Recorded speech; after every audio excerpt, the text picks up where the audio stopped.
reduce echo. I wish I had. Yeah, I had to close the door in here because I had to block out the sound, and plus I got people here. Yeah. Like I have my people here, and they're like, "What are you thinking?" Joel Embiid is overrated. That's a good story. One day I'm gonna get a better mic because I have a mic. It's gonna sound so echoey. I have a mic, but my HDMI that I've been trying to get. I have this HDMI adapter that worked for about 3 shows, and then it stopped working. This allows me to plug like everything, like my mic, my camera, my HDMI for my monitor. But it stopped working, and I keep trying to make it work. Dude, this was like $70, and I'm really mad. So now the only thing that I can plug in since I have a single HDMI adapter, but that's only allowing my camera. I don't have a multi-port. I need to get another one because I need a mic, and I also want to adapt on my screen. So like I have a monitor that I used to portray the stream on, but since I don't have my HDMI working, I just have a dead monitor. So I have to stream off my laptop, but my camera is still on top of the monitor. So it looks like I'm just like looking down, which I am. But yeah, I got there's papers in here because someone had to work in here and everything. So I had to put stuff on this file thing. Yeah. So my thing I'm using, I'm literally having to adjust the camera. And someone's like, "What did you do?" I had to do this because usually my camera would be down here, but since I've been having people use this room, I honestly have to like find some like leeway to go, like, okay, which way should I put my thing I'm using? Should I put it this way or should I hold it? I'm not going to move stuff off because it might all topple over, but still, this has been a very, very active Sunday for Mother's Day. It's been a big weekend. Intro. Happy Mother's Day to everybody. Welcome to the 36th episode of Some Casual Takes. We're really getting up there. A podcast hosted by me, Stephen Pepper, featuring other sports fans debating interesting topics with the most casual takes. This episode is brought to you by no one. I'm here with Chris again. Chris, last minute came on. Shout out to Chris. I was going to plan on doing today's solo, but you texted me that you wanted to talk about guys like Monty Williams and all these headlines. I was like, I'm going to let you come on too. I'm not just going to do it solo, but I didn't invite anyone else because this was an emergency pod. Because I was thinking to myself, I usually do pods Monday and Friday. I'm thinking to myself, usually do Mondays and Fridays, but Monday I'm extremely busy. I'm extremely busy on Monday. So I was like, I got to do the show today. Might as well. There's no games on Monday. So yeah.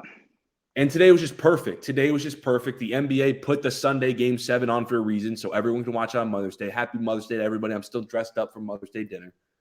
Got Game 7 to talk about. Monty Williams last night. Ja Morant this morning. There was a lot to talk about today that I should talk about tomorrow, but can't. So we're going to do it tonight, and it just works like that since I'm out of school and don't have any homework. How are we doing today, Mr. Chris? Oh, man, it's been crazy. I mean, this NBA Sunday has been wild. I mean, this NBA weekend has been crazy from the Warriors losing on Friday night and the Lakers but going to move on to the second round. And I'm so mad, too. Speaking about the Warriors and Lakers, I've only been able to talk to it on TikTok. Bro, I wasn't able to talk. I was barely able to put out podcasts all last week. I missed Friday. I had some personal issues.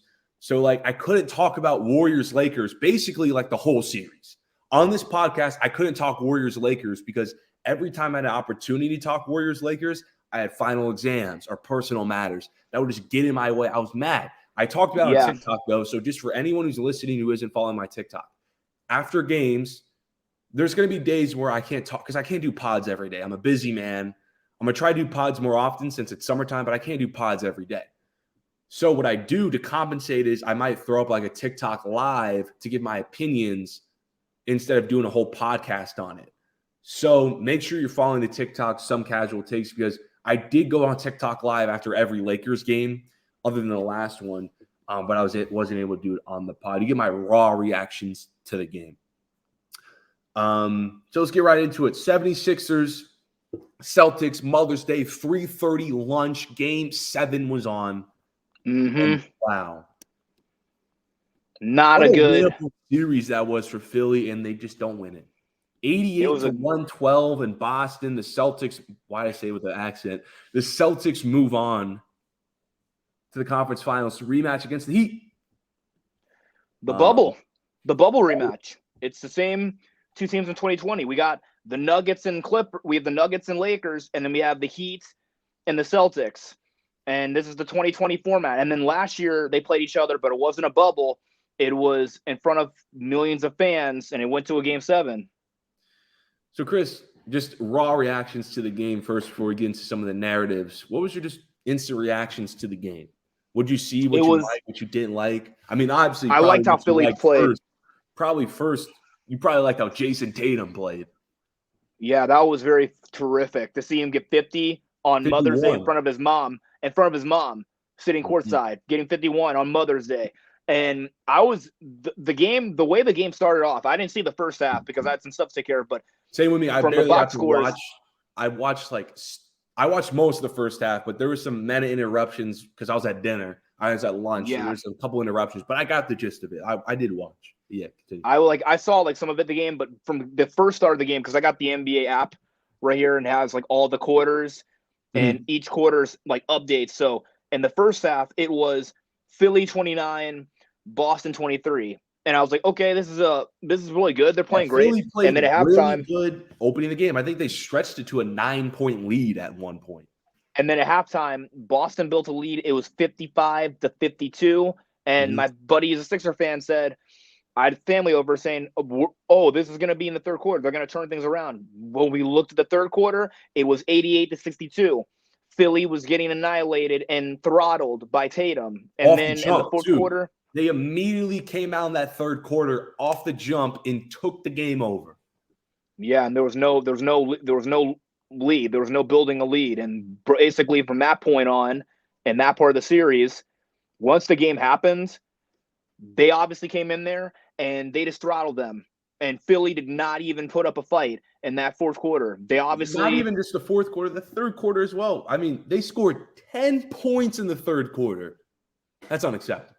Yeah, and at the end of the game, my buddy, or basically my cousin, was sitting there. He's a Sixer fan. He wanted the Sixers and Lakers. And my reaction was coming in, I was just like, man, this is crazy. Boston's going to go back to the conference final to play the Heat.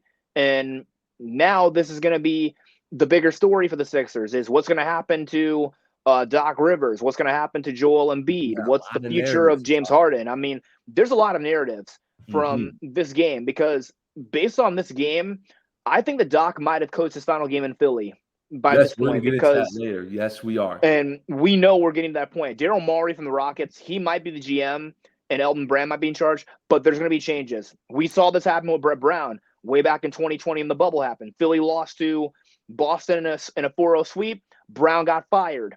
And same thing happened not happening another season, but still, we don't know what the Sixers' future holds. We don't know what Embiid got the award, and I'm happy that Embiid got MVP, but we don't know what the future holds for the 76ers and what's going to happen moving forward. We got a lot of narratives to talk about, but I want to give my flowers, like you touched on it, to Jason Tatum. First of all, we saw Steph Curry in a Game 7 go for 50.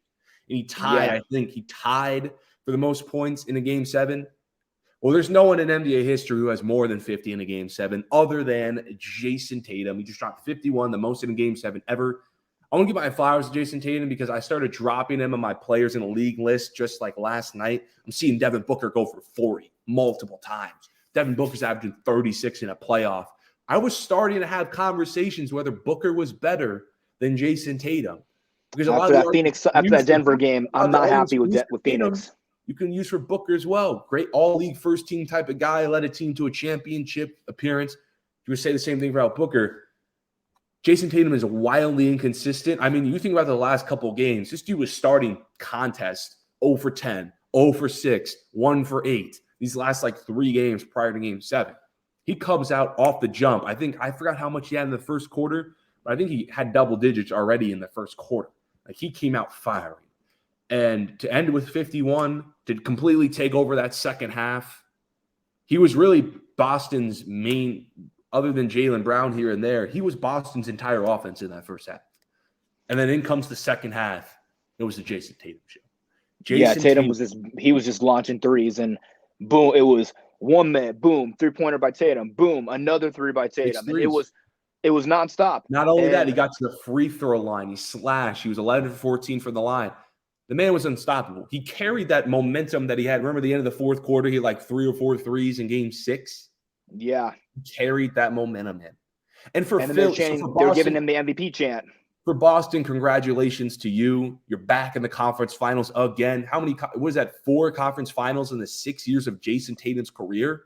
Yeah, 18, That's pretty 2020, 2021. I mean, it was 2018, 2018, 2020, 2022, and now. and then this year. 4 And years. 4 out of the 6 years, Jason Tatum is in a conference finals. That's pretty good for him. Yeah, 2019, he was in the semifinals, and then 2021, he lost in the first round. So he's played in every round. 4 or 6 years in the conference finals. Salute to Jason Tatum, man. I think I got to consider that when I think about Jason Tatum. So that's great for Boston. They're moving on. Jaylen Brown got his. Also, like I said, too, I mean, the rest of Boston wasn't really that great. They didn't really shoot the ball. Horford was missing a couple threes. Brogdon was good, but he was missing a couple shots. But like I said earlier, this team is really, really deadly when Brown and Tatum are both on, and they were on. And then the Philly. They were up 3-2 in this series. And yeah, they were. Let it go. Game 6. The second time they've done this against the Hawks. We remember what happened in that Game 7 where what's-his-face got the ball, passed open the dunk, and then they lose in Game 7, and then things went downhill. This time around, they were up 3 games, and they had an opportunity on Thursday to celebrate, kill Boston, and annihilate them. But they blew it big time. They did it to the Hawks, and then they did it to the Celtics. Doc is the king of blowing leads in series. I mean, in the Clipper land, 15 against the Rockets, same thing happened. 2020 in that bubble, all 2020, Clipper fans are coming at the Lakers and at their throats saying, we're going to knock the king off his throne. We're going to be the kings of LA. That Everyone didn't had happen. The Clippers coming out the West. And then Paul George hit the side of the backboard. And Clipper fans, to this day, I'm still telling them, you guys didn't even beat Denver. And it's the same team from 2020. The Nuggets are playing the Lakers. And we remember what happened in the bubble. But still, Philly, they need to make changes. And tomorrow there'll be off-season videos talking about this on ESPN. But the Sixers need to make a lot of roster moves. Like, just get rid of a bunch of veterans and get a draft pick. I don't know what – and we'll see. There's a lot of people at fault, and we're going to go by them one-on-one. But last thing on Philly as a team – like not a lot of good three-point shooting. Game 6 was a perfect opportunity. You're at home, 14-point lead at one point. You blow it down the stretch. You had an opportunity to put Boston away when Jason Tatum was playing like terrible. Jason Tatum started the game 0 for 10. You had the opportunity to put this team away. You didn't, and you allowed Jason Tatum finally to catch fire, and they put you away instead. And in this game, we're up 9 at one point. I know a 9-point lead in today's 3-point NBA is not huge, but you were up 9 at one point. You could have kept your foot on the gas and just killed Boston psychologically in that game. You did it. You allowed Boston to come back, and not only that, you gave no effort at all. Back to Game 6, no effort at all. As soon as Boston started coming back, body language starts to drop. Shots start getting missed. Rebounds are getting fought for. And in this game as well, in the third quarter, when Boston is completely killing them, brick shots, heads start falling, rebounds aren't getting fought for. More and more, again, winnable games where Boston when Philly can put this team away, they just don't give the effort. And it's like, yeah, this roster seriously needs to make changes. Because looking at Philly's bench and looking who did not play, you have Korsmas playing only a couple minutes. You got Shake Milton, who didn't even play that many minutes. You got Georgie Niang, who had no points at all in this game. You have Daniel House Jr., who only had 4 points. The House also, and then you got Montrezl Harrell, the former Clipper, on the bench, playing at all. And then for the Sixers, also, even though we don't talk about this kid, they have the two-way contract player from the dunk contest, McClung. He didn't even play. He wasn't even in uniform and wasn't even eligible. And that wouldn't change anything. But then you look at the starters. You have Tobias Harris, PJ Tucker. Harden only had 9 points, which is pathetic in a Game 7. Yes. Maxey only had 17. Embiid had 15. Tucker had 11. And Harris had 19. That's not good numbers from that group. I mean, but they don't really have a bench. I mean, you see what Doc Rivers does. Their best 4 players, Harris, Embiid, Maxey, and Harden, they basically played the whole game. and they just rotate someone in PJ Tucker's spot. PJ Tucker will get half the minutes, and then it's by committee, whether they want to play Niang, Melton, and then some players get like spot 2 or 3 minutes. Like Montrezl Harrell, that was so sad to see him sitting on the bench. And during the series, we talked about the one thing for the Sixers that's so disturbing is Montrezl Harrell does not play any minutes. I mean, the first round against Brooklyn, really that good anymore, and I don't think they want to use him.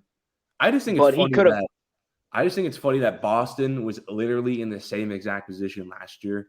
They were in the semifinals against an MVP caliber player with championship expectations. They're down 3-2. Tatum has a great fourth quarter, hit some big time threes, and then in Game 7 they blow out their opponent. They did it to Milwaukee last year, and they just did it to Philly. Yeah, because in Game 7 of that series against the Bucks, it was Grant Williams out there draining threes, and nobody knew much about Grant Williams. But my point is, from Boston's perspective, here's how the lineup play anymore. By the way, too. Yeah, he didn't get minutes at all in this series. But against the Miami Heat, the Boston Celtics need to utilize their bench, because here's what Boston's final scoring tally was from the team.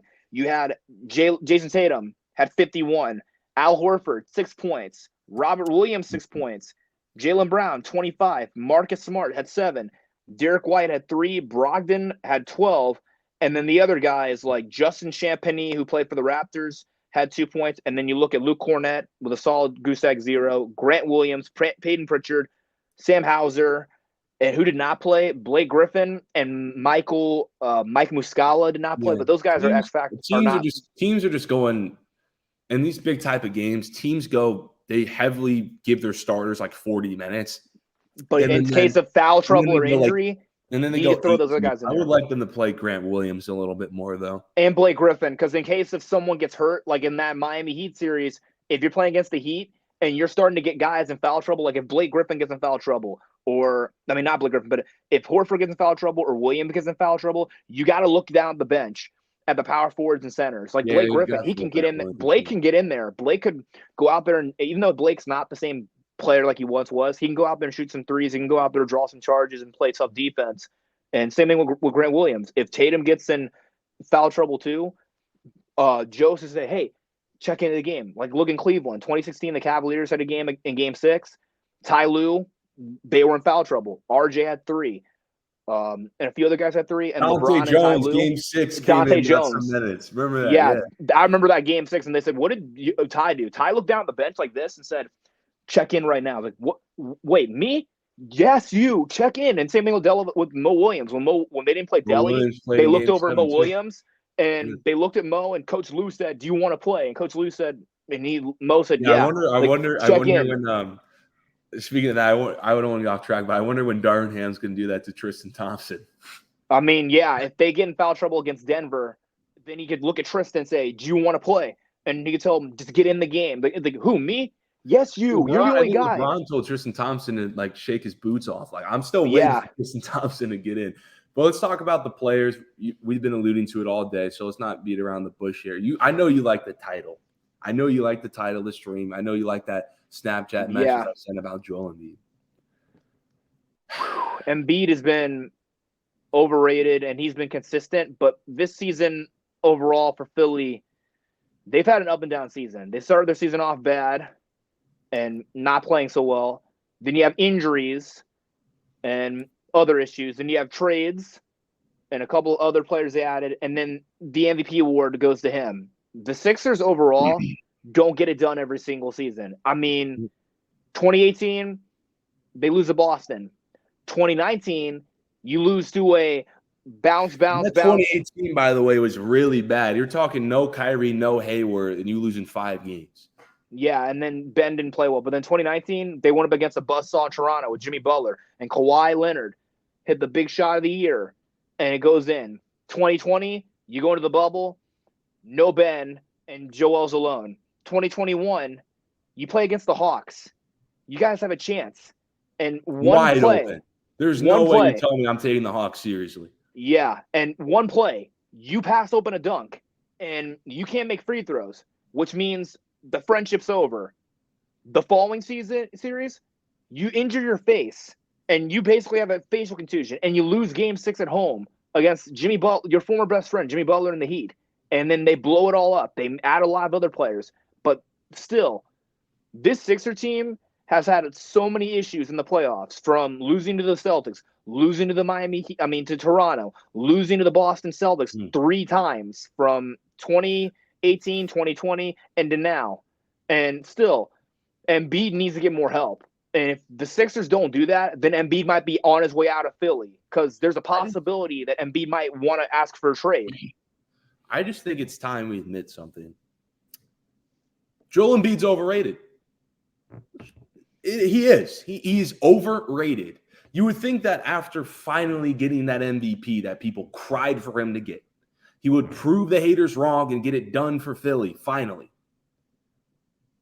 But he still hasn't reached the conference finals, despite playing with contending teams. And the large reason for that, of the 76ers postseason failures, is because more often than not, Embiid's postseason translation is bad. So I'm thinking about 2019. He's averaging 27.5 points in the regular season. And then in the semifinals, he goes out and averages 17.6 points a game on sub 40% shooting against Toronto. And these last 2 years have been really bad too. He's the back-to-back scoring champ. And now he's the MVP of this league. Second place finish last year. And in 2022, he averaged 23.6 points per game in the playoffs. And in this season, he was at 33 points per game in the regular season. But in the postseason, he averaged 24. That is a 9-point drop. That is an entire role player of a drop. Yeah. And in the closeout game, game 7, the biggest game of the series, where was Joel Embiid? Who apparently that people were trying to convince me is better than the great playoff riser of Nikola Jokic. And he only had 15 points. Joel Embiid was 5 for 18 from the floor and got out-rebounded by a couple of Celtics when he's 7 feet tall. He was 0 for 4 from 3. He had no three-pointers at all today. And then he had at least 3 fouls. 0 for 4 from 3, and you have 3 fouls in that game.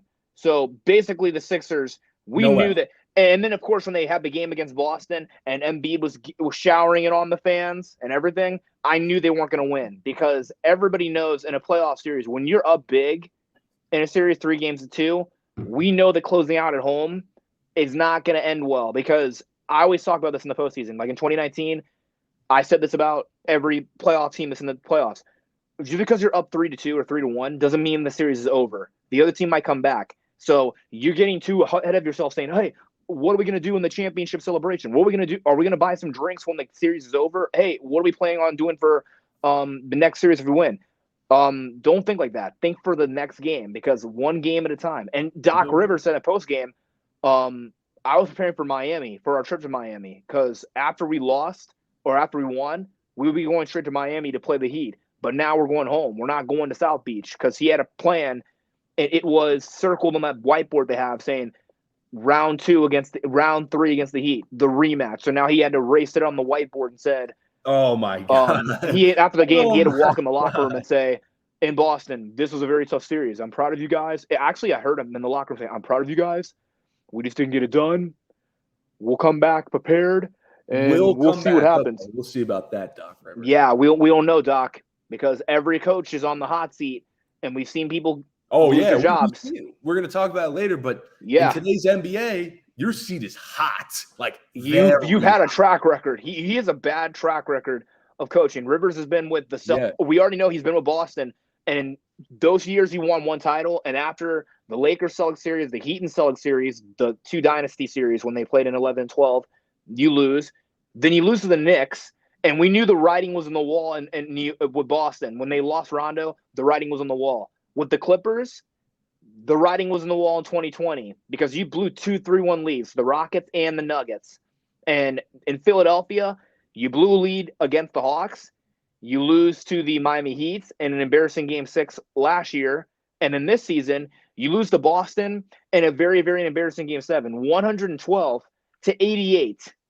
That's honestly an embarrassing game in Game 7. Before we transition Doc Rivers, I want to say one more thing about Embiid. They've been trying to convince me for so long that Joel Embiid is better than Nikola Jokic.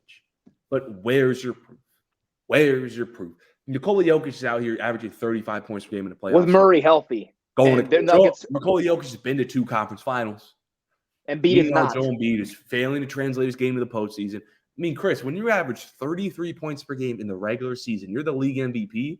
And then in the postseason, you average 24 points a game. That's a 9-point drop. 9 points is huge, by the way. Like, if you add 9 points to the scoreboard, that is a difference in so many games. That is entire, like, solid role. Players' career points per game are 9 points a game. If you average 9 points a game, you can make $10 million in this league. Like, if you average, like, 9 points per game is huge. That's a terrible drop. And that's Joel Embiid. I think we just have to face it. This guy is overrated. I mean, he's had some great playoff series here or there. I'm not going to say he hasn't. On the bubble, he was really good when he was all by himself. Against Atlanta, he was pretty good. But against the Heat, he was just dominating Hassan Whiteside. When he had, but the bubble, I can't really count the bubble because his team didn't really have a chance. No, they lost in a 4-game gentleman sweep. And but he had no Ben Simmons. I don't think Tobias Harris was there either. Like, no, Harris hit his head in that game. He smacked his head hard on the court and was bleeding profusively. And Ben didn't play because he injured his knee. Yeah, so like they didn't have a chance. The second best player was Shake Milton. That's not really anything. Yeah. So what I'm trying to say is like this is time after time again when Embiid as a contending team. I mean, they were the 1 seed in 2021, like contending team. Yeah, they beat out Brooklyn. They beat out Brooklyn to be the number 1 seed, and they everybody wanted that matchup. Like almost everybody wanted the Philly and Brooklyn matchup in the playoffs to happen, but we already know what happened. Milwaukee won, Atlanta won. We didn't get that matchup that we all wanted in 2021. You can't shoot 5 or 18 in a game set. Yeah, and especially in a closeout game where every kid, you're a back-to-back scoring champ, MVP this league. What does that mean? You're a superstar. You're one of the game's best players. The game's best players don't shoot 5 or 18 in a game set. Yeah, that's just really bad. I think that Philly needs to just blow it up. By tomorrow, there'll be an off-season video. And if you watch ESPN or NBA basketball on ESPN and you don't know who Bobby Marks is, check out his YouTube. They do entire links of every NBA offseason for teams that are out of the playoffs. And you know what the first move is they're going to do tomorrow? Doc Rivers is gone. Yeah. Give it a week. Give it a few more weeks. Doc is going to be out. Doc Rivers will. I mean, how long did it take for Monty Williams to be gone? Like 2 days? Yeah, 2 seasons. No, like 2 days after the series was over. They waited 2 days to fire him. Yeah, so give it a week. Doc Rivers will get fired because let's face it, bro. Doc Rivers is cooked. Give it like 2 days. He's gonna get fired. Doc Rivers is a cooked coach. I thought he was already cooked after the bubble, after that disaster in the bubble. But the 76ers signed him based off name value only. And based on what happened with Brett Brown. When they fired Brett Brown, they were like, we're gonna swoop up and just grab Doc. And I think that was too early for them to grab Doc after that embarrassing Game 7 loss. But we got to talk about Phoenix. Yeah, like I thought he was already cooked after the bubble, but the 76ers just signed him off name value alone. And he's not just cooked, he's extremely burnt. I mean, he's a good regular season coach. I don't want to not give him his flowers when he deserves it. He's a good regular season coach. He has a coach of the year. But he's only won one. So many seasons with 50 to 60 wins. But what separates a good coach from the great ones in this league is how they manage their squads in the biggest games. Yeah. Doc Rivers is historically bad in elimination games and is really like Lakers and Celtics. I've never seen a coach in sports history. Name me one that's living off a singular championship more than Doc Rivers' Big 3 championship in 2008. Because Doc Rivers, if he didn't have this championship, I'm telling you, he would have already been out of the NBA.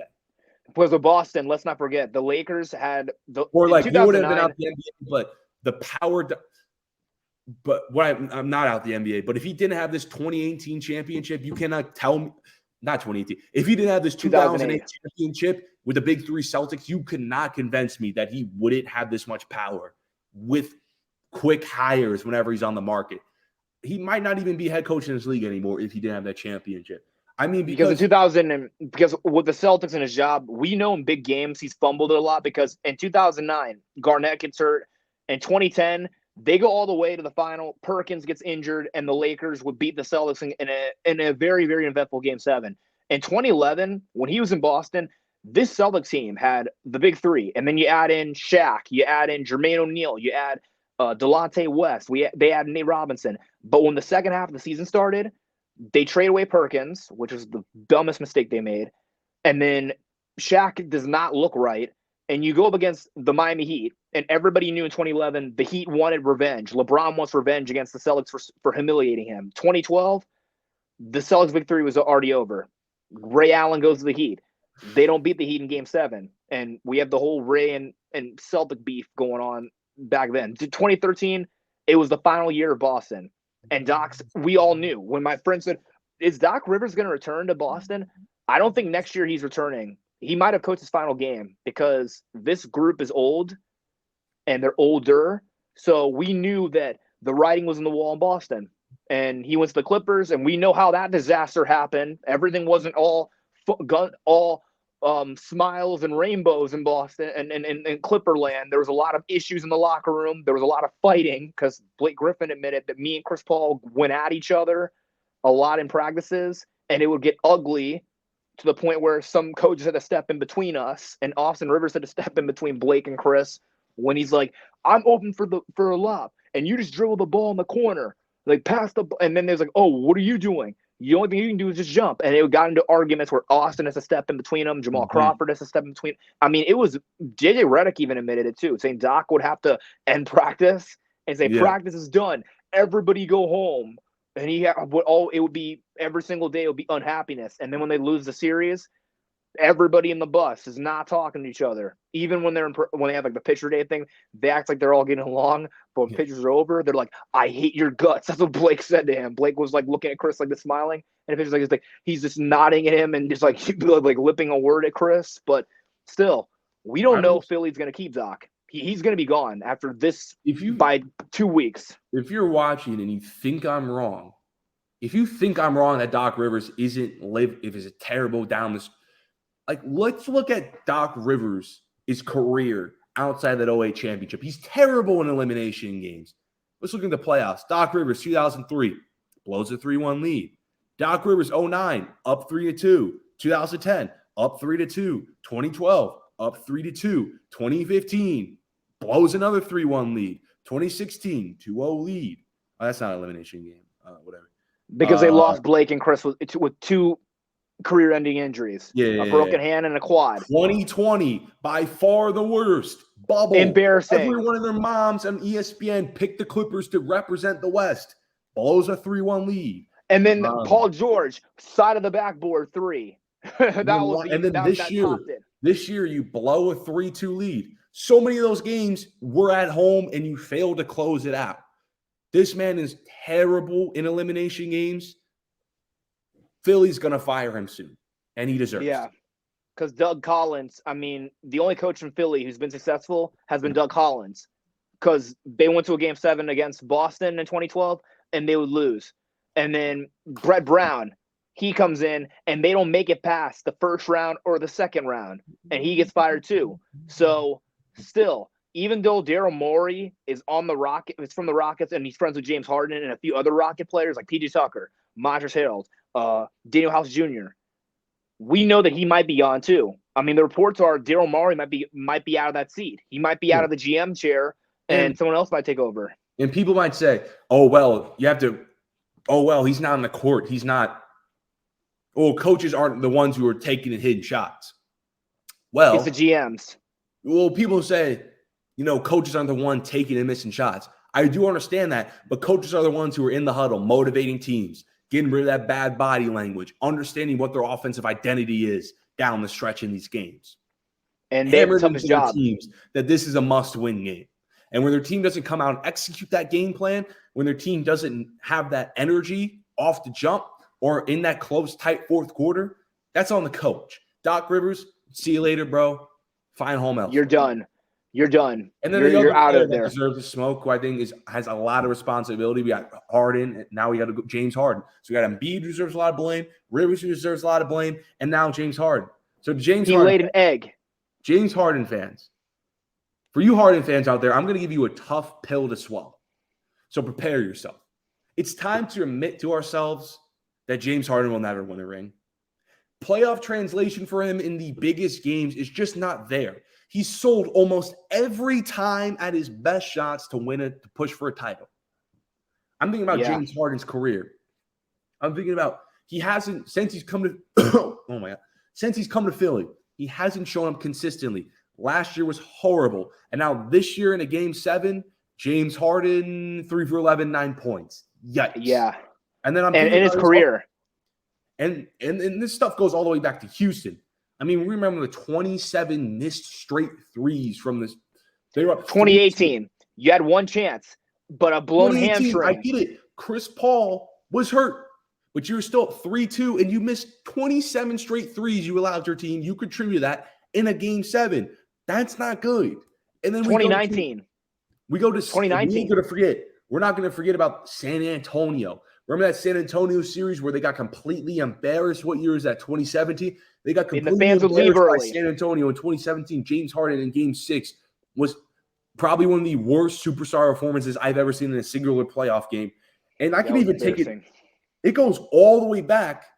2015 against the Warriors in the closeout game. He turns the ball over way too much, and they would lose to the eventual champions. And then 2016, same thing. And what did you say about 2016? In 2016, the Rockets were running it back, and James is the main scorer. But the problem was with Houston in 2016, you had Dwight Howard, you had Ty Lawson, but the coach gets fired. Kevin McHale, a month into the season in November, they cut ties with Kevin McHale. And JB Bickerstaff, who's, if people don't know, JB's coaching Cleveland, took over a Houston Rockets team with drama and personality. They play against the Golden State Warriors in the first round. Harden was the only one scoring in that game, in the final game.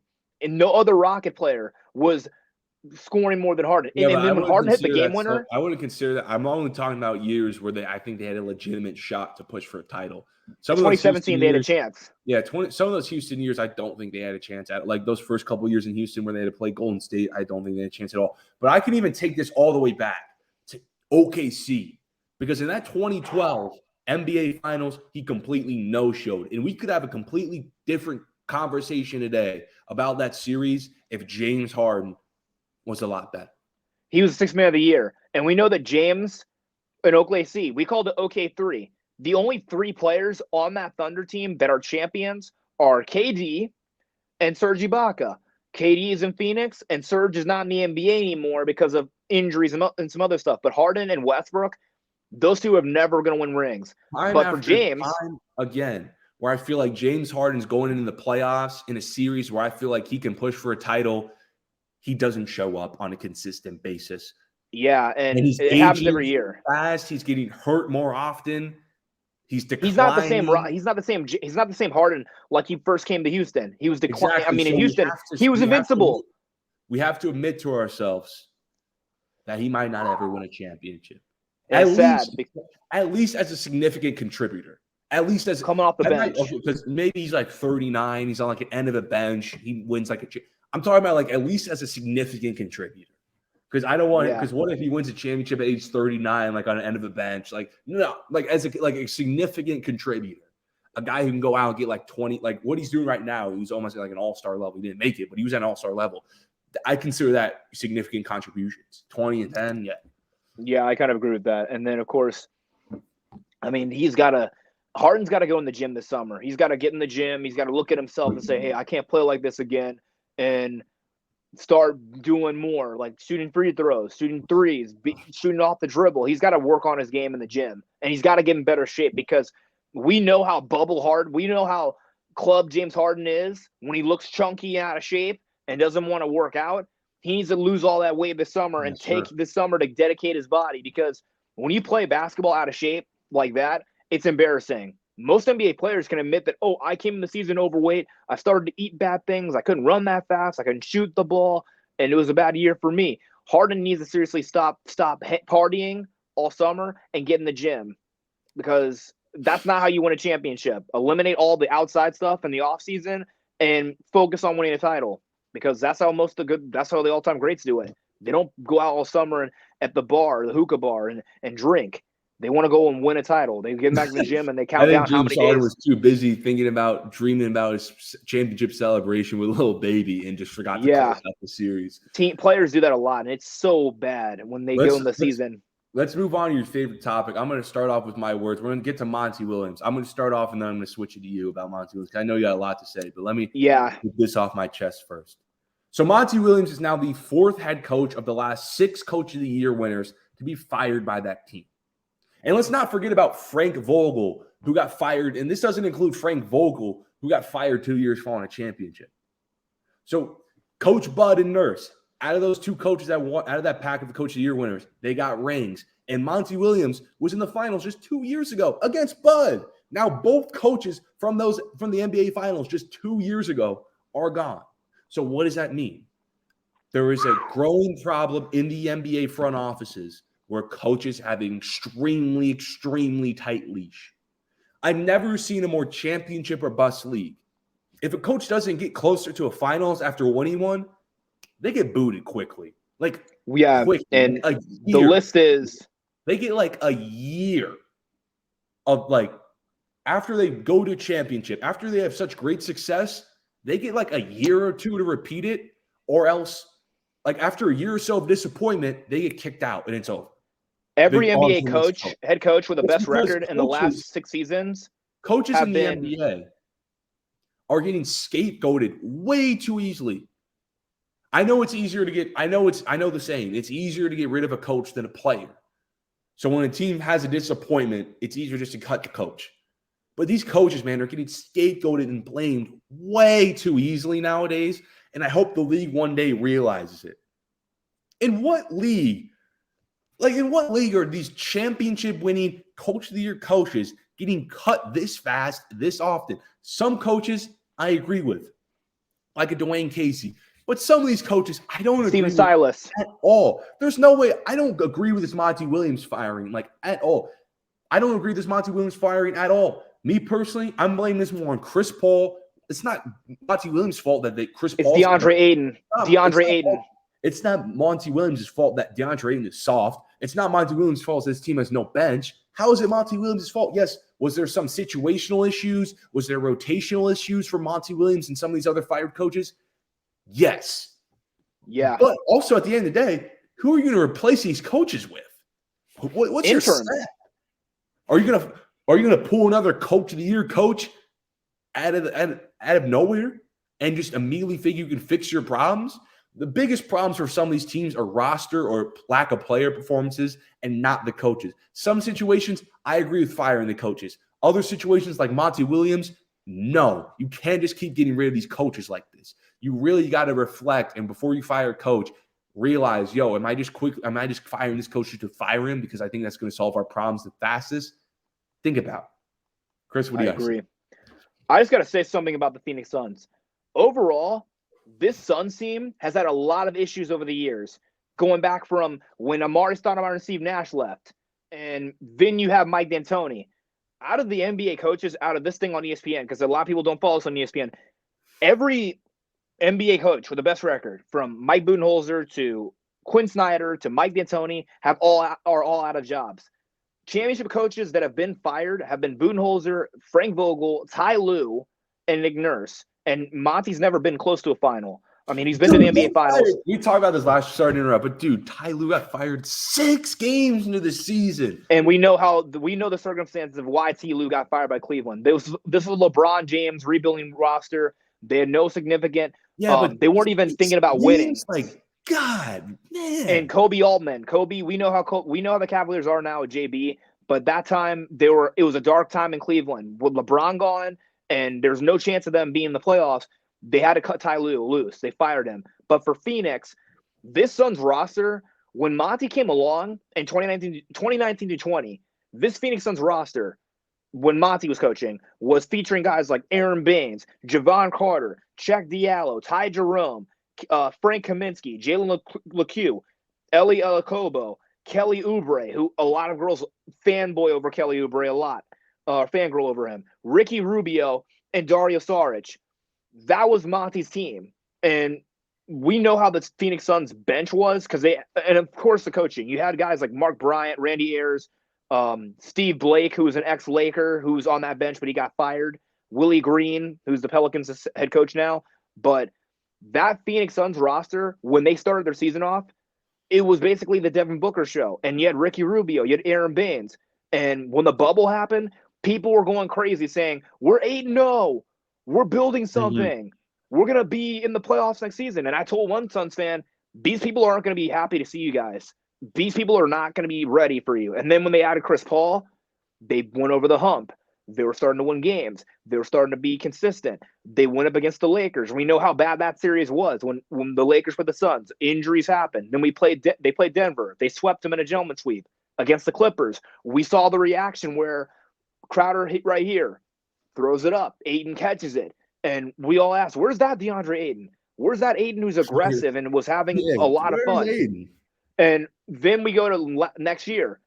It was basically basically the revenge tour of we're the best team in the Western Conference. We're going to win a championship. We've been all summer long. It's unfinished business. For the Phoenix Suns last year, it was unfinished business. And a lot of the players were on Twitter talking unfinished business. I think so.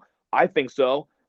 I think so. And then one kid's like, last season is gone. We want to be the champions. We want to get to be an NBA champion. And that did not happen. They got blown out in the most embarrassing game in the playoffs. In Game 7, Luka Doncic said, everyone talks tough when they up. And Luka sent Cameron Johnson all the way to Cancun. So still, I mean, I got the little Bleacher Report thing from why I posted this on my story last night. But one of the ladies even told me one of the guys said, this is the funniest thing I said from Achieved. Here's a little stat about the Suns. Okay. In the Suns' last 3 playoff runs, you blew a 2-0 lead to the Milwaukee Bucks. Yep. And Giannis scores 50 points and literally flexes on you when he dunked on you. Then you lose by 33 points in a Game 7 against Luka Doncic and the Mavericks on TNT. And everyone talks tough when they up. And Luka sent you guys to Cancun.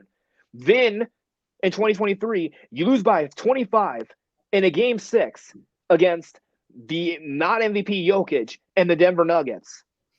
And it's an apparent theme.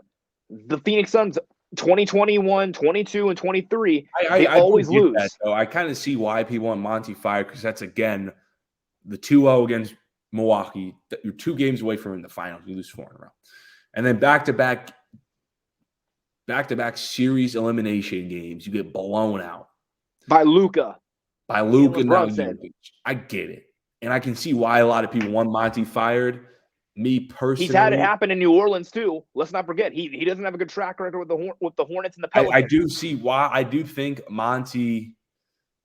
I can see why they fired Monty. Me personally, I would have waited 1 more year because he has the excuse of no Ayton, no CP3, and 0 bench. I don't care who the coach is. No coach is winning with that team. I don't care. Like, no coach. It's Devin Booker.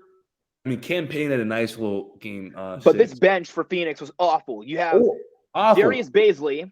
You got Jock Longdale. You get Torrey Craig. You have Damian Lee, Sabian Lee, Josh Okogie, Terrence Ross, Landry Shamet, Isaiah Wainwright. And then you have TJ Warren, who is not the same TJ Warren from his Pacers days. And Monty was getting scapegoated because of the bench, because of the no Chris Paul. Honestly, I think it came down to Phoenix. Phoenix said, what's the quickest move? Getting rid of Chris Paul and Ayton and adding pieces to our bench, or getting rid of Monty Williams? Because subtractions from Phoenix.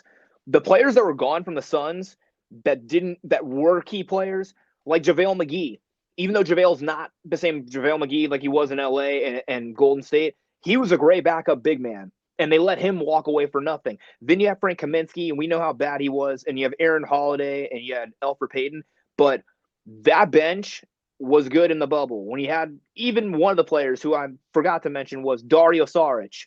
We know how Saric was in Philly, and he was the X factor on that team in the bubble. He was starting, but he came off the bench. And this year, they did a move where they traded him for Darius Baisley, which is head-scratching, because I said, why would you trade Dario Saric for Baisley?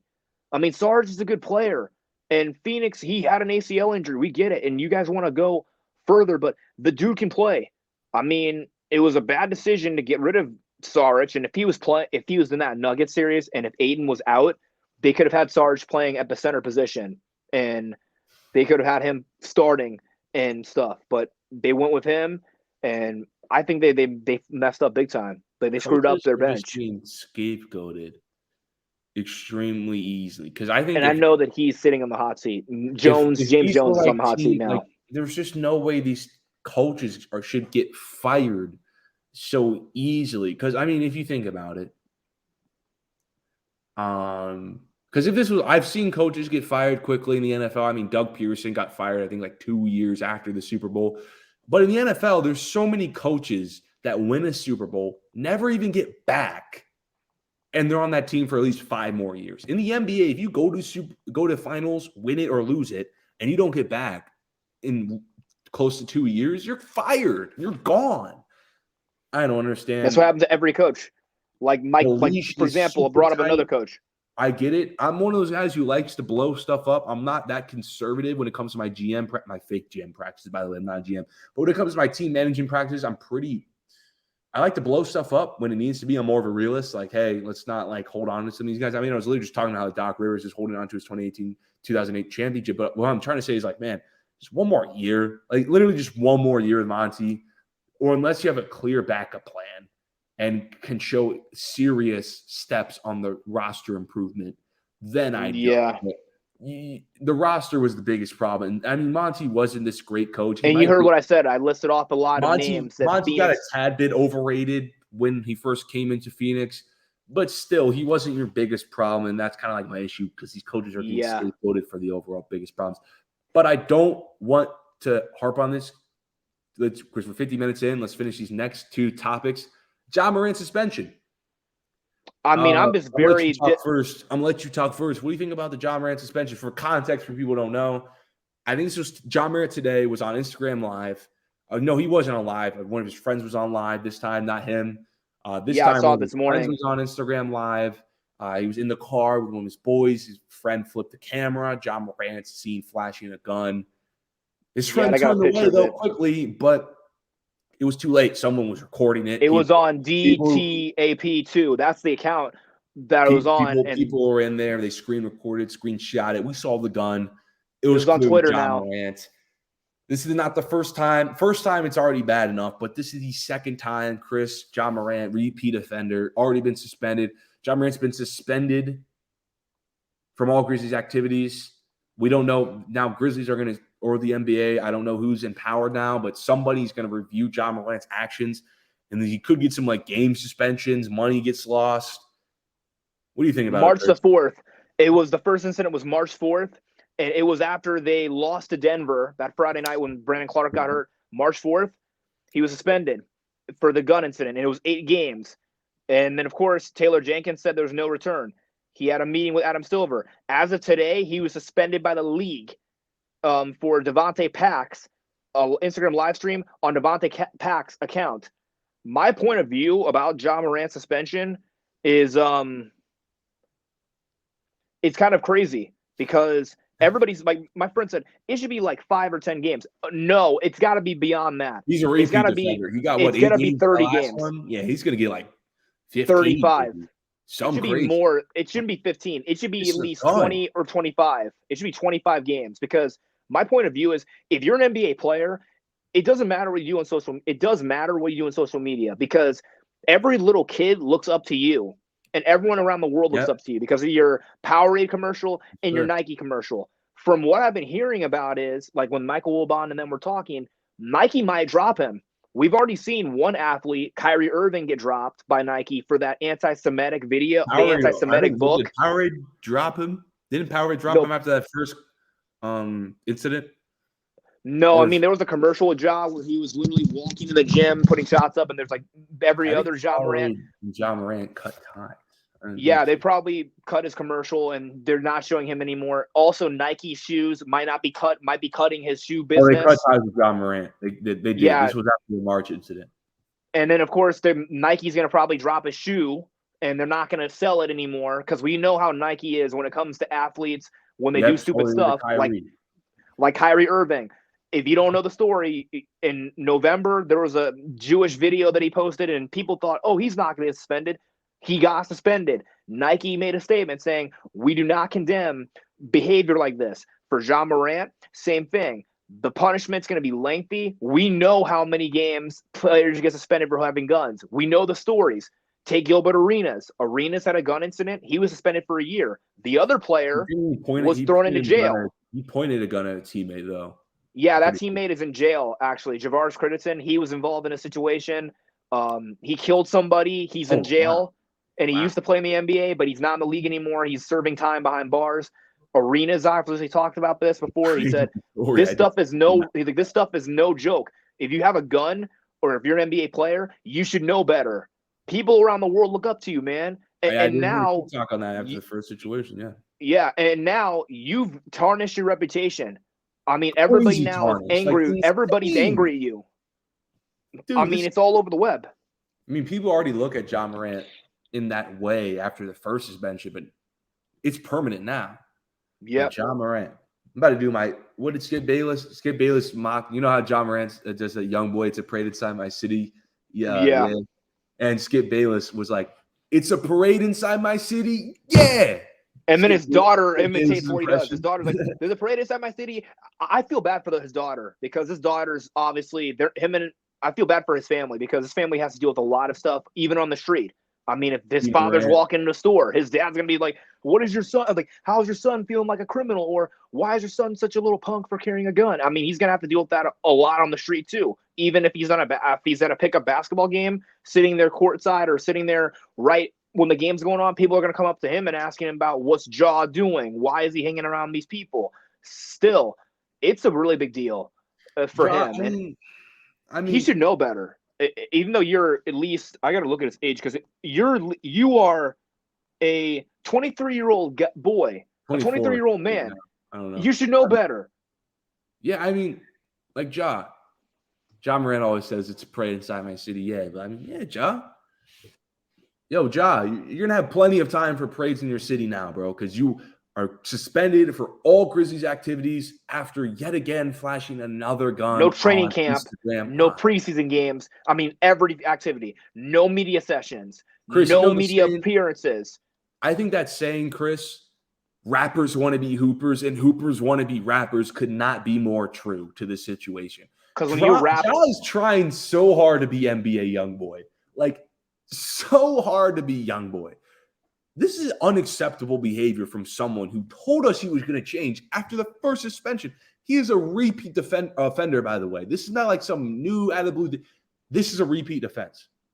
And he's done it twice. So, and it's so unfortunate. There's got to be serious. There's got to be some serious repercussions of it. I mean, Jalen Rose had an interview with him, and he said that gun wasn't mine. It wasn't my gun, but it looks like the same one. It might be the same gun. I mean, my friends are going to talk about this tomorrow too, saying we're going to investigate to see if that's the same gun that Ja has from the thing in Denver, because and it might be happening. And we know that we all know that Ja Morant is a good basketball player, and we know that he's a huge NBA star of the league. We all know that, but he definitely needs to take some time off before the season starts next year. During the summertime, no basketball. Go to counseling and take counseling classes. From there, stay away from the Grizzlies until further notice. Don't come to preseason games. Don't come to training camp. Don't even come to regular season games. You're going to be away from the team indefinitely, and media day too, because they don't need that. They don't need the attention all shifted on you, because that happened with the Phoenix Suns and it happened with the Boston Celtics. And now the Memphis Grizzlies are having to deal with a lot of stuff. After that loss to the Lakers, Dylan Brooks is not coming back next year. Now, Ja Morant is now the center of attention. Those two, both, if he was a free agent, I would not re-sign Ja Morant in the Grizzlies exactly. uniform. And I would just release his contract. Exactly. It's unfortunate because Ja Morant, he's an all-league player. This is a guy who I think has the player potential. I think this guy for the last 2 years now has been a top 20 to 15 player easily in this league. But now I got gang signs. I got YB quotes. I got strip clubs after games. I got multiple gun flashings on Instagram Live. If I was you on the bench, he's doing like the little gun sounds, going like this. He's like doing the little dance with a gun on Instagram Live. On the bench. If I was Memphis's GM, I would not want that in my locker room. I would not want a Ja Morant in my locker room. And it's embarrassing to actually be playing in the NBA and you're hanging around the wrong people, because when you hang around the wrong people, it's going to get you in trouble. And this time, he blew it big time. Really. I mean, we've seen NBA players get in trouble before, and they make their reputations better. Like from the Milwaukee Bucks, Myers Leonard, he went on a Twitter and on a Twitch stream and said something awful to Jewish people, and he rebranded his career by going to the synagogues and doing all this stuff off the court. And look at him now; he's with the Milwaukee Bucks, and he's got a second chance. Sooner or later, Ja Morant's reputation is going to be greater somehow. It's going to be so much. It's going to be greater somehow than his all-league talent. And if he's going to have to grow up. If I'm Memphis, I do not want this in my locker room.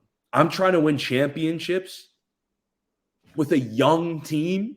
I do not want toxicity in my young team's locker room. And they need to get rid of, just like they have already gotten rid of one problem. They got rid of Dylan Brooks by not re-signing him this summer. That's one problem out of the way. But for Ja, he seriously needs to check himself and think about who he's hanging around with and what people he's associating himself with. Because when you do stuff like this, you have a gun, or you're on Instagram Live, or you're on Twitch. I mean, on Twitch or Twitter or on TV. On Instagram Live, yeah, anything. Honestly. Yeah, TikTok Live, anything. And bro. TikTok or anything with fans, or if you're on the street, everybody around the league knows you. I mean, the NBA has police, and everybody has a cell phone. That's the thing too. That live that you said, that was his friend's live. It had like barely 100 people in it, and yet since Ja Morant was in it, it was getting screen recorded. Yeah, and it went on Twitter. People in that live. That Instagram Live didn't have that many people in it. I mean, 100 people is a lot of people, but it's not like a crazy amount of people. Like if Ja Morant would have went live himself on his own account, that live had about barely 100 people in it, and yet TMZ too. Screen recorded. It still got screenshotted because Ja Morant's in there. There's all eyes on Ja, and I don't think Ja understands that, man. And TMZ too, because TMZ, they are the biggest gossip news about the NBA. And when players go off the court, they released the Draymond Green Jordan Poole video. Yeah, same thing with Draymond Green. I mean, when you saw Draymond and Poole punching you saw Draymond punch Poole. That one virtual too. Now this video is seen by everybody, and I keep saying to everybody around the league, when it comes to players and fans, you don't want to be on TV for the bad reasons, and you don't want to be on the internet for bad reasons. And someone's like, "You want to be blackballed in the NBA?" Blackballed? What does that even? Like one NBA player's a rookie asked me, "What's blackballed mean?" You see, in this league, it's like a fraternity. Everybody knows everybody, and off the court, everybody sees you. Like if you're wearing a hoodie, or if you have or your height like that, everybody knows everyone around the league, and fans know every single NBA player. Some do, some don't. But when you do something stupid, word gets around, and then everybody will be trashing you on social media and on television as well. So you can't hide from the cameras. And Stephen A. Smith said, "There's police in the NBA. Fans see everything you do, even if you're in person and you're off the court at a club or at a restaurant, or if you're in the same vicinity as the players and where the players are, they will get you on video." And just like today, Ja Morant could face a lengthy suspension to start next season. And lengthy could be. You're probably going to expect that. Yeah, and lengthy might be 20 to 30 games. Yeah, the first half of the season. That might be from the lengthy suspension. We're not already in October yet, but when the season starts in October, it could be from October all the way through November into December, possibly. Like around December, it might be a 25-game suspension. We've seen DeAndre Ayton. He got suspended for drugs, and it was 25 games. John Collins, 25 games. Joakim Noah, 25 games as well. Some players have been suspended for the rest of the year. Ron Artest was done for the season because of that brawl. And same thing. It should be lengthy. The suspension should be not 15 or 10 games. It should be 20 or 25 games or 30 games. And for the suspension, he should be not doing team activities, he should be taking counseling classes and other stuff to rehabilitate himself, because nobody in the team doesn't need that. I mean, the Grizzlies are already having a rough offseason as it is with the Dylan Brooks crap, with his antics. And for you to do that, you're letting the team down, you're letting the city down, and you're letting your family down too. I mean, you have a daughter.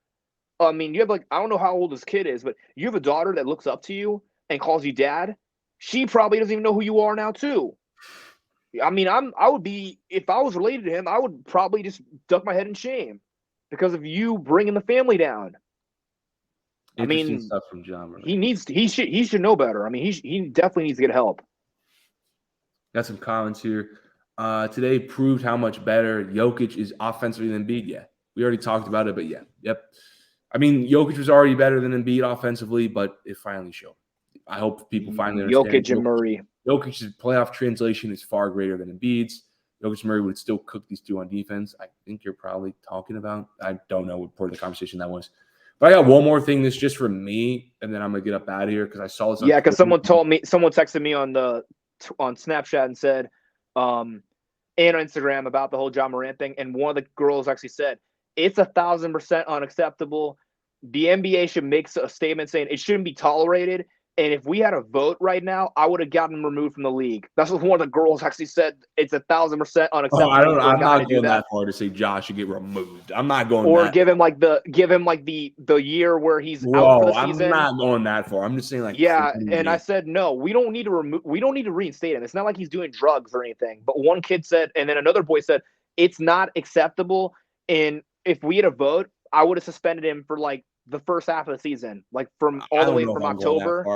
But and then some kid said, how many games should it be? 15 or 10? Like I think it should be 20 to 25, not 30 games, 20 to 20, 15 to 20 and 25. Because he is a repeat offender, and you have to keep that in mind. And I think but people saying a year. I've seen people on Instagram and Twitter saying a year. Like, nah, I'm not going that far. But he does deserve to be suspended. He needs to learn. But this is one more thing that I'm going to respond to. Then we're going to get up out of here. Because I saw it on TV and on Twitter, and I want to talk about it here instead of making it TikTok stitch. So the other day, Jalen Rose continued ESPN's hot streak of takes. Would say on national television that Nikola Jokic graduated to superstar status after the Nuggets series win versus the Suns. Graduated? Dude, the Jokic ignorance or hate is getting so bad now. Jokic is already a top 75 player of all time. And a ring would put him in a top 30 lock status. And then he's now a superstar. He's one of the best players in the league. He got MVP. I mean, he's now nobody knew much about Jokic because in Denver, here's the funny story that nobody knew.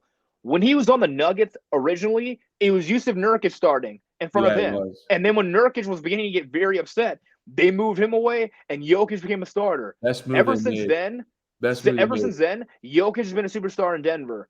And when the Nuggets were bad, they still throw dirt at him, saying he's not an all-star. He never will be. He did make the all-star team. The MVPs, they discredited. He's two straight MVPs. And some people want to look at his negative side, saying, "Well, Jokic is not MVP for two reasons. Because one, he got into a fight with the Suns, and then they talk about the Morris incident like last season. People said, I don't vote him as MVP. Why? Because he killed that guy. Okay, first of all, that dude shoulder checked him, and he had it coming. And second of all, Jokic is right to defend himself. Because in basketball, I mean, he's an MVP for a reason. And he's leading this Denver Nuggets team to the conference finals for a reason. Because this year, the Nuggets have been playing great basketball, led by Jokic, a healthy Jamal Murray, a healthy Michael Porter Jr., and a lot of other bench players. And the coach, Michael Malone, has dug into that team since day one. And every time they win a game, Michael has a stat sheet and says, how many points you have? Jeff Green, 10 points.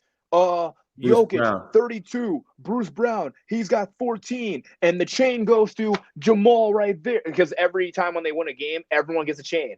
And he's like, the chain goes to this guy, including that one Christian, whatever his name is. He gave the chain to him, saying, chain goes to the young Rook. Yeah, he gives a chain to him. And I mean, that's how the team bought in. And every single game on Instagram, have you seen them on Instagram whenever they win a game? I actually don't follow them. I'll look. Yeah, after every Denver Nuggets game, they go in the locker room. Michael's giving his little speech. They clap it up, and they get a picture. That's how a team gels. And since last year when they lost to Golden State, this Nuggets team has been going all in, and they've been working hard. And I just want to know Jalen's criteria for a superstar, because I have a feeling he's got guys in there that don't have a single MVP, let alone two conference finals appearances. And they've not made the finals for about a year or so. Like if you pick Kevin Durant, he has not won a championship or been to a final since 2019.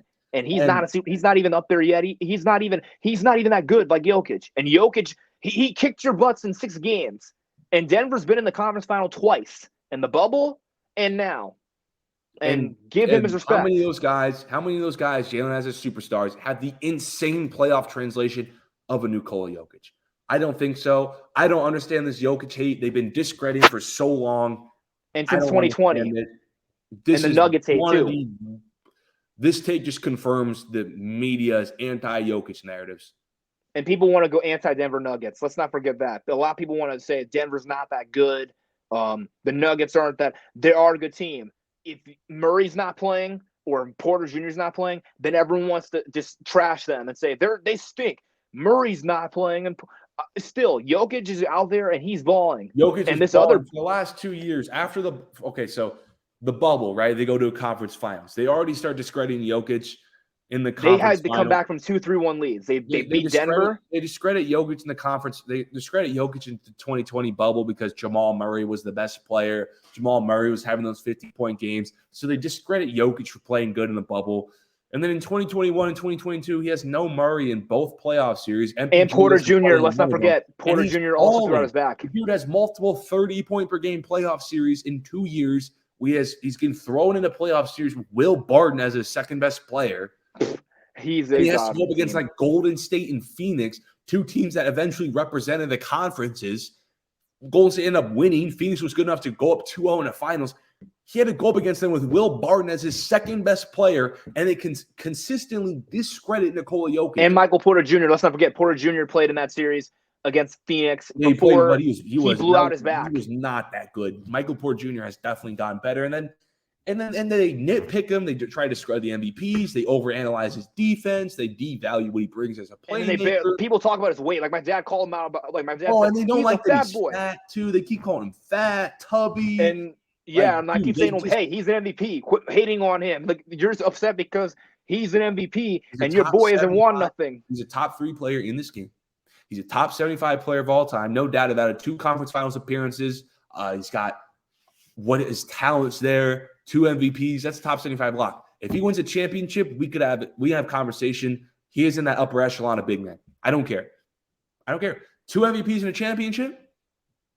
And in that championship road, you would have to beat LeBron, AD, Kevin Durant, and probably like Tatum to win a championship.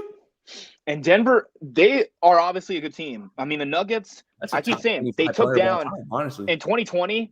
I mean, not 2020, but the Denver Nuggets journey has been interesting. 2019, they beat the Spurs. And then second round, they go up against Dame and the Blazers, and they win to overtime, and they lose in Game 7. 2020. Tough 7-game series. And that series was very interesting with Rodney Hood and everything that happened. But in 2020, they come back from 3-1 against the Jazz, and Murray left it all out there and played the entire game. And he's like looking at his shoes, talking about the BLM thing with his shoes. And he was emotional, saying, "It's about life." Mm-hmm. And my friend was like, he gave it all out there. Just look at him. He can't even walk up the stairs. He's out of breath. Yeah, they had to help him to the locker room because he was tired.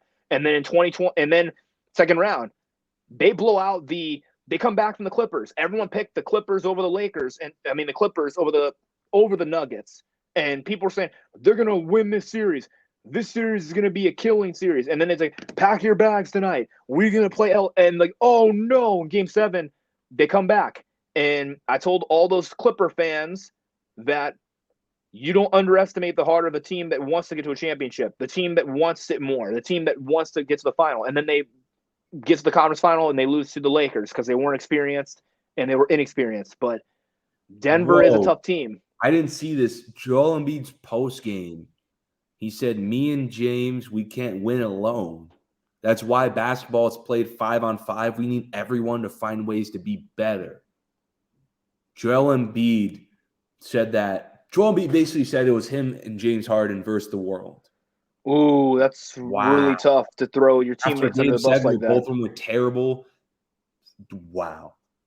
To throw your teammates under the bus like that, that's not a good look for the MVP. Because when you say that about your teammates, and Game 7, Embiid's 0 for 3, and there's pictures of it on Bleacher Report of the Hawks series, the Toronto series, and this is not looking good for the fans in Philadelphia. Because if you're a Sixer fan, we know how people are. We know how Embiid is, And they said in the last 2 Game 7s, they lose to Atlanta, and then they lose to Toronto, and they lose to Atlanta in 2 Game 7s. Dude, it's so funny. I'm rewatching the John Morant video to get the full context one more time. He clearly knew that his friend was on Instagram Live, and he still pulled out the gun. I was making sure, like, the exact moment, like, because you never know, like, what if, like, his friend was on live and just, like, caught John Morant lacking? John Morant knew his friend was on live, and he still had the gun around in the air, dude. And then someone put a poll out there on the Lakers page, on a Lakers fan page. He said, as a joke, if the Lakers win the NBA championship, should the 2020 championship team be invited to join the party, to join the parade? That's what someone said. They said, if the Lakers win the championship, should the 2020 championship team be invited to join the parade? Somebody said nope. 19 people said nope. And then 81% said absolutely. Yes, the 2020 team deserves a lot of credit because Caruso, Danny Green, Rondo, Quinn Cook, all the 2020 members should return for the Lakers, including him. Like, well, what about the coach? That would be awkward if Frank Vogel shows up with the old coaching staff and then you got the new coaching staff together. They should do a championship parade. Like invite the old team, like invite like Dwight Howard and the other guys to celebrate their championship as well. Because they say if the Lakers win, should they come back too? I mean, I've never heard of that before, but I think that like bring back the older Laker players like Dwight, DeMarcus Cousins, even though he didn't play, J.R. Smith, Dion. I mean, invite those guys because they weren't able to experience a parade in LA. They weren't able to have it because of the pandemic, but I think they should. I mean, invite those guys out to come celebrate. And then when they have the championship rally, they'll say, we're going to congratulate our 2020 team, even though weren't able to do this. But all the guys here, including the 2020, I mean, even Kuz can come. Someone said, yeah, bring back JR. Bring back J.R. Smith. and Jared Dudley, even though Jay Dud's got like the pot belly now and he's not a player anymore and he's kind of chubby. Bring him back. Isn't Jared Dudley assistant coach somewhere? Yeah, Dallas. But still, dude, this Sunday has been the craziest NBA Sunday in Mother's Day history. To see all the drama and everything happening off the court, especially since especially now that we know that what's going to happen. Because going into next week, we're going to find out what's going to happen to John Morant. Like everyone's going to find out before the finals are over and before the NBA finals begin. Because Tuesday, also let's not forget, Tuesday the future of the NBA begins. The new era begins. We have the lottery, and it's who's going to get Victor? Why transition to the outro. Next show is going to be on Wednesday. You said you're not going to be there, but I'm just saying. Yeah, but next show is going to be on Wednesday. We're talking Lakers. We're talking Lakers, Nuggets, Game 1 reaction, NBA lottery reactions, previewing Heat, Celtics preview. And Wemby. Let's not forget the Wemby watch. Fire that comes out, and maybe John Morant's suspension's already there. I don't know. But Wemby watch this show. Chris, we had a good show, an hour and 17. We talked some good stuff. Honestly, went longer than I thought. Yep. Great but the show. Wemby watch is Tuesday. For all the viewers out there, if you don't watch the NBA draft lottery, make sure you tune in because there are so many teams that might get Wemby. We don't know if Detroit's going to get him. We don't know if it's Houston. We don't know if it's Charlotte. We don't know if it's San Antonio or we don't know if it's any team. It's up for grabs on Tuesday. The draft begins. The new era of the NBA begins with the Wemby entering the league. And that podcast should be about 12 p.m. on Wednesday. So make sure you turn on those notifications. Make sure you follow and subscribe. If you haven't, make sure you guys check out the his TikTok channel to get his reactions from the draft because there's gonna be a lot of upset people. There's gonna be a lot of angry people on Wednesday. The draft lottery when they reveal like the top 3. That top 3 is going to be insane because there's that team that gets 2. Who's the number 1 odds right now? Is it Detroit? Yeah, it might be Detroit or Houston. I mean, the Pistons, they were 17-65. So I think the Pistons, they're the favorite to land number 1 for Victor, possibly, or San Antonio or Houston. It's Detroit and then Houston. And San Antonio. What if Detroit? I want to see Detroit fans live reaction on Twitter when they get the pick instead of the first pick. That would be really funny. Because every year in the draft lottery, kids will go, "We didn't get the first pick," and then they're like, "Oh man!" Like 1 year when it was Zion, people that were Cavalier fans were going, "We didn't get Zion as our first pick, man." Or Knicks fans, they and then wanted people were Zion. Knicks fans wanted the top 2 pick to get Ja Morant or a Zion, and they got RJ Barrett. And then the Pelican fans were happy because it's like, "Yeah, we got him." And then one kid said, "But what about Anthony Davis? What are we gonna do about AD? They're gonna trade him." Like, "Oh no, he is not going to the Lakers." Like, "Yes, he is, dude." And then one person was so angry they're ranting every single time. That trade was BS. It was so not fair. You guys get him and we get a bunch of scrub. Dude, let it go. Your team's not making the playoffs. We are winning the championship. The Lakers actually got like such a lucky lottery that year. They got the 4th pick. And we traded it for DeAndre Hunter. We got rid of DeAndre Hunter in a heartbeat. Insane lottery luck that year. But we've been here for too long. I don't want to keep y'all. Thank you guys for tuning in to the 36th episode of Some Casual Takes. Joel Embiid is overrated in the Los Angeles Lakers and the Nuggets. The Lakers will win that series. They won the last 2 series in 6. This is going to be a tight 7-game series. John Moran, the Grizzly fans, for all you Memphis Grizzly fans, just wish Job nothing but the best. That's the only thing you guys can do. Yep. The only person you're not wishing the best, wish Doc Rivers the best after he gets fired. Wish Chris Paul the best when he goes to Taiwan to team up with the White House. And Dylan Brooks, too. With Dylan Brooks, I'll be the next big 3. Whoop that trick. I'm out of here. See you Wednesday at 12. We'll see you guys.